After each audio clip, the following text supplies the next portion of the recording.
Olá pessoal, sejam bem-vindos e bem-vindas a mais uma semana do nosso curso. Nessa semana nós vamos explorar um tema fundamental para a matemática: conjuntos. Vocês provavelmente já se depararam com esse conteúdo ao longo de sua experiência como alunos, ali desde os seus primeiros anos de escola, não é mesmo? Bom, quando começamos a falar de um tema tão amplo, ficamos sempre tentados a buscar uma definição, um ponto de partida matemático para iniciar, desse pontapé inicial. Mas afinal, qual a definição de conjunto? Na realidade, conjunto é uma noção primitiva da matemática. Não possui uma definição própria, porém é base para a construção de outros conceitos e definições. Assim, não iremos buscar em si uma definição de conjunto, mas vamos explorar a sua noção intuitiva. O que vem à sua mente quando falamos em conjunto? Consegue identificar algo em comum a estas variadas ideias? Bom, se você pensou em coleção, é isso mesmo. Nós podemos considerar o conjunto como uma coleção de objetos ou entidades. E a cada um desses objetos ou entidades nós vamos chamar de elemento. Por exemplo, seja o conjunto de estudantes matriculados aqui nessa disciplina. Cada estudante é um elemento deste conjunto. Agora, não é porque se trata de uma noção intuitiva que não podemos dar a ela um tratamento mais formal. E é isso que nós vamos fazer nessa semana. E, mais ainda, conforme formos explorando esse tema, podemos ir complementando essa noção intuitiva de conjunto. Bom, primeira coisa que gostaria de conversar com vocês é: de que maneira podemos representar um conjunto e seus elementos? Então, para isso, vamos tomar o seguinte exemplo: o conjunto dos planetas que compõem o sistema solar. Como nós já vimos, cada planeta é um elemento desse conjunto. E, bom, possivelmente, como fruto das nossas experiências ali escolares, uma das primeiras representações que nos vem à cabeça são os diagramas.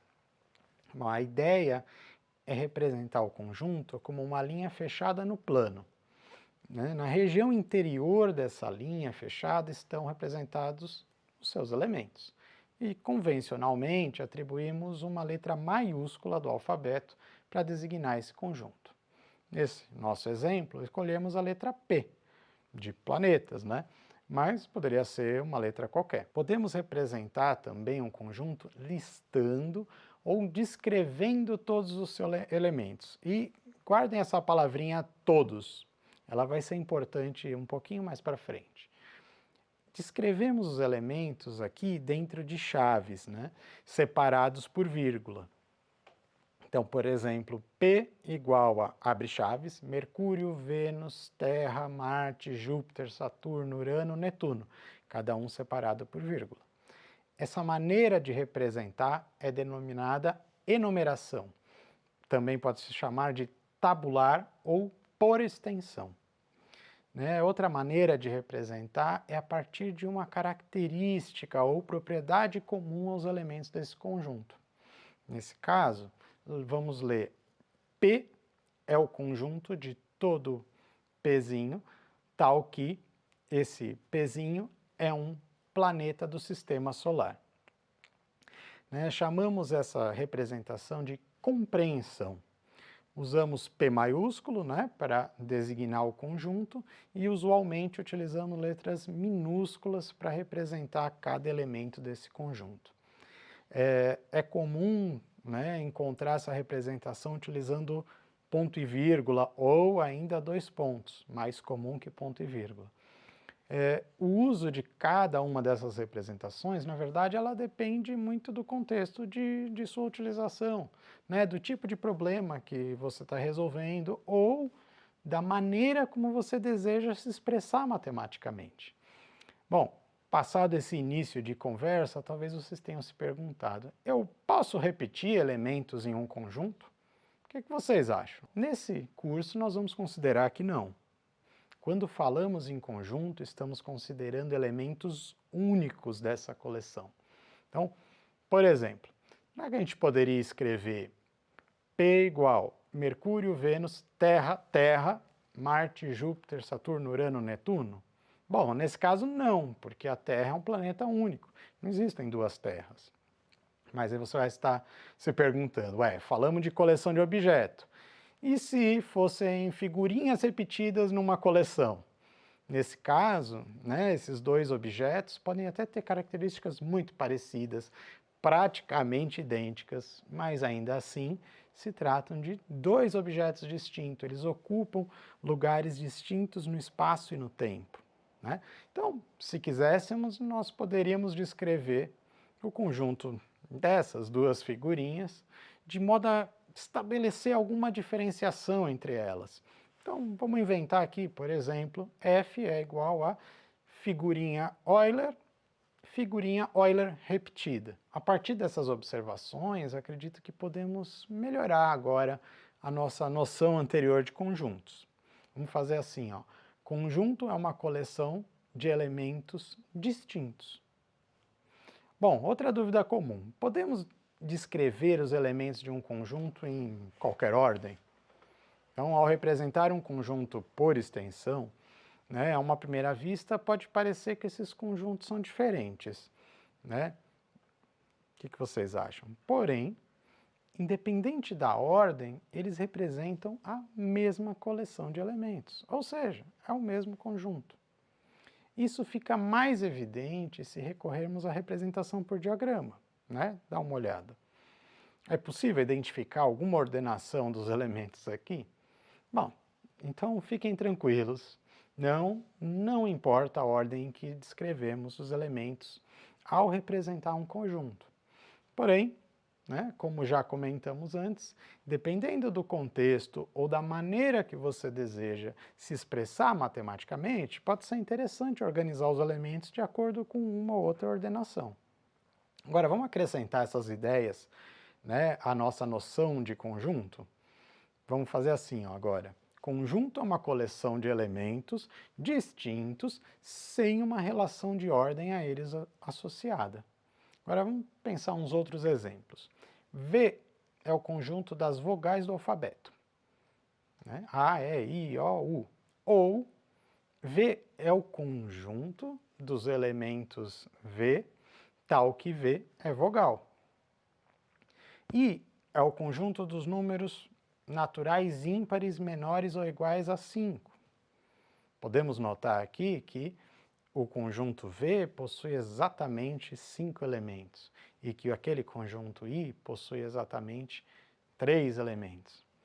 Entretanto, podemos considerar também conjuntos que possuem apenas um elemento. Tratam-se dos conjuntos unitários. Então, por exemplo, o conjunto das estrelas do Sistema Solar. Nesse caso, temos somente o nosso Sol. Agora, vamos considerar o seguinte conjunto. B igual a todos os y, tal que y é natural e 2y é ímpar. Ou seja, o conjunto de todos os y naturais, tais que seus dobros são números ímpares. Bom, todo número múltiplo de 2 é um número par. Portanto, não há nenhum y que satisfaça essa condição. Então, em outras palavras, o conjunto B não possui nenhum elemento. Trata-se de um conjunto vazio. Nós representamos o conjunto vazio com duas chaves, sem nenhum elemento entre elas, ou ainda por esse símbolo. Então, a gente pode representar o conjunto B, que nós falamos anteriormente, das seguintes maneiras.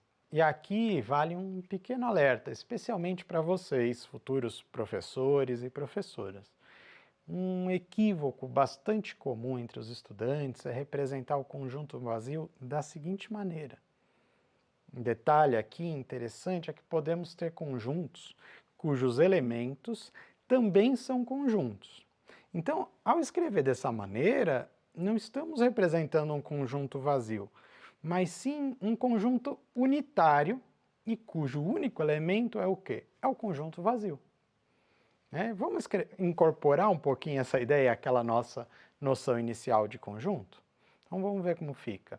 O conjunto é uma coleção de 0 ou mais objetos ou entidades denominados elementos, sem uma relação de ordem a eles associada. Agora, vamos explorar rapidamente um outro conceito importante quando falamos de conjunto: cardinalidade.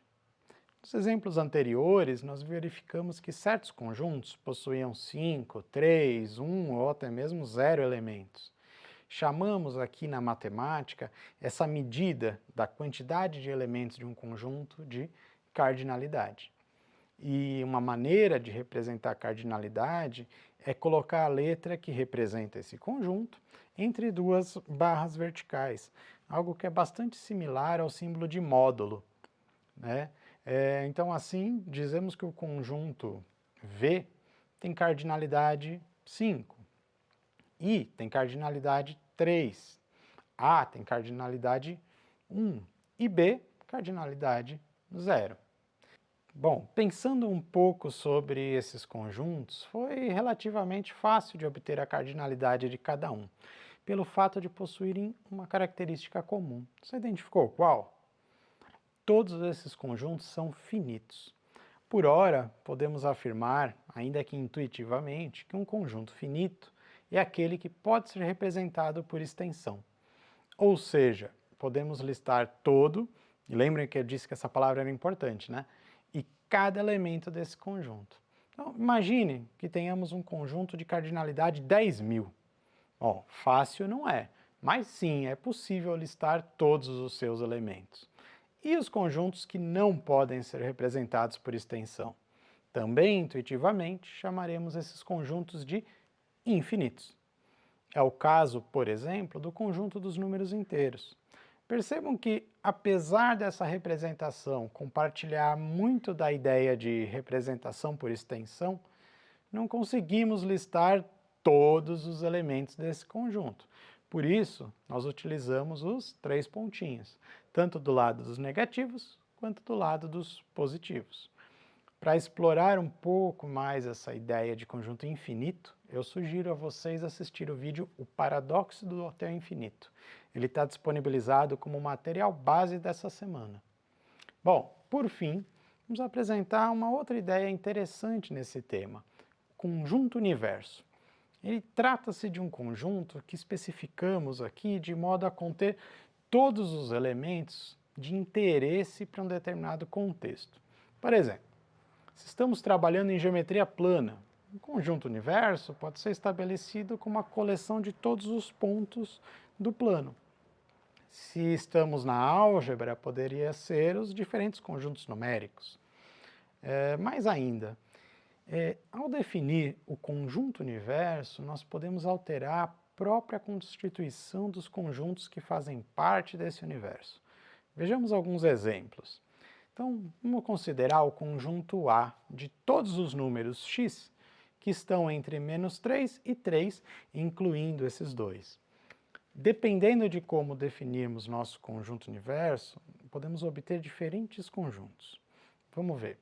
Se o conjunto universo for o conjunto dos números inteiros, então o conjunto A possui os elementos -3, -2, -1, 0, 1, 2 e 3. Agora, se for o conjunto dos naturais, então precisamos excluir os negativos. O A, então, ele teria como elementos o 0, 1, 2 e 3. E se for o conjunto dos racionais? Então esse conjunto A teria todo número x que pode ser escrito em forma de fração e que esteja, obviamente, dentro desse intervalo. E se fosse algo assim como o conjunto dos naturais maiores do que 100?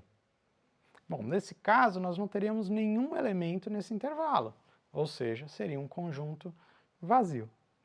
Bom, chegamos ao fim dessa aula, eu espero que tenham gostado e até a próxima.